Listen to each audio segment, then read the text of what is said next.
Hey, this is Lorena, and I wanted to do a video for you on my panel, the one that I was kind of giving up on. I wanted to share with you the videos of when I did quilt it and some of the process of how I ironed the panel to get my measuring guides. Also to, some areas of, I have some footage of the areas that I quilted and what the quilting process kind of looked like. Yeah, so just thought I should post this video despite the fact that I didn't finish it. Some starch and start just cleaning up all the ironing. And I'm just gonna kind of iron it by 4 because I need the 4 to find center. So I'm going to go ahead and iron everything. And I'm trying to get a perfect center if I possibly can.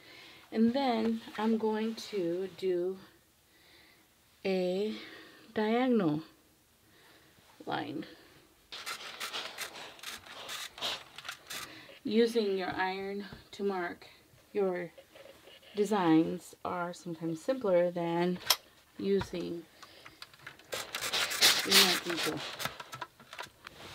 So hopefully you see all these kind of iron marks, and I'm going to use them to frame in certain sections. So here you see that I have a 12-inch ruler. What I'm going to do is I'm going to mark all the way around the ruler. I want it to be perfectly in line. I went off 2.5. Okay, so then from this point I'm going to go up probably 6 inches.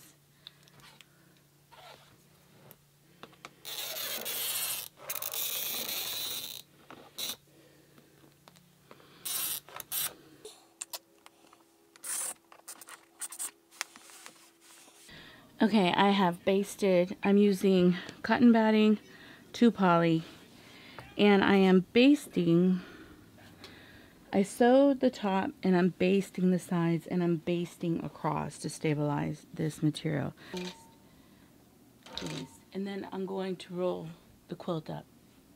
I sewed the very top and I'm basting the sides, all the sides, and I'm also doing a horizontal base.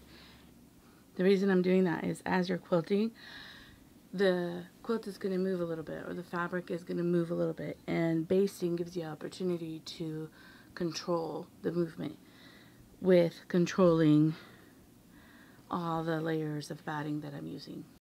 So I want to work from here. I'm going to go ahead and quilt. My next diagram is from the center, then roll the quilt and do the top, and then roll the quilt and do the bottom.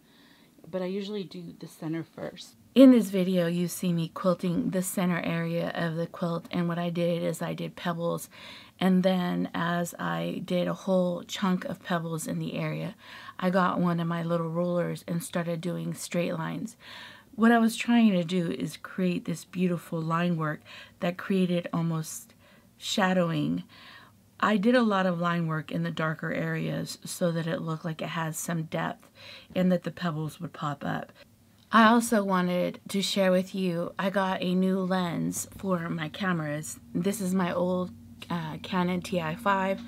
I got a new macro lens. I wanted to see the quality of it. So in the video, you're going to see me do some close-ups. You see me go in and then go in a little bit more, and it's with this lens. What is really neat about this lens is that, let me see if I could get it to work.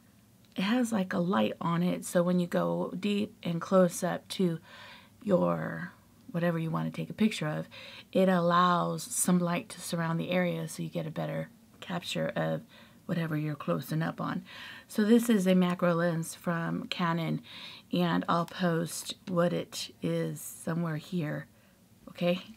But I'm really excited because in the video you'll see me go in some and then going closer to the stitch and closer, because I wanted to see if this lens did what, the camera guy told me, and it really looks beautiful. So there you go. Okay, I'll see you in the continuing footage. In one of the leaf areas, I did some feathers, and in another leaf area, I decided that I didn't like the feathers in that leaf, and so I just started doing wiggly lines back and forth. What ended up happening is on the long arm quilting machine, the camera, I don't know if it was the frustration of my process or whatever was going on with me at the time, I didn't have either my camera that's on the side or the camera on the long arm on in any way. So you don't have any footage, but what I did is I got my camera and took some pictures of, or video of, the areas that I did quilt, even though it is not completely finished, and I just wanted to share that with you. And in a second, you're going to also see some footage of what the quilt looks like now. I'm sharing with you some close-ups and some, you know, full view of this quilt. So, all right, okay.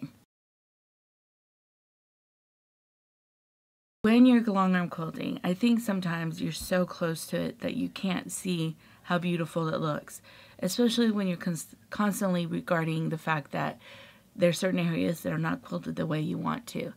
What she told me is to give it like 48 hours or 24 hours before you look at the quilt again. I ended up getting so kind of caught up in the process of not liking it that I took it off the leaders and I put it away for a whole month. But now that I go back and I look at it, my subscriber is right. It is beautiful. I just need to go back and finish it. And I am going to finish it. But I also wanted to share with you that sometimes you're more critical of your work than anybody else will be. And also be gracious with yourself and not be so hard that it's not as bad as it is in your brain making it out to be. It doesn't suck that bad. So I'm looking at this again, and I'm going to go back and finish it. Hopefully I will be more gracious with myself, more forgiving, and more patient, to the point that I allow myself to finish it and just go through the process of it, even if I'm struggling while I'm doing the quilting. So I do thank you for watching. Thank you for everybody who's been supporting my channel. Please subscribe, hit like, and hit that weird bell. Hopefully it works. And yeah, I'll see you on the next one, okay? Bye.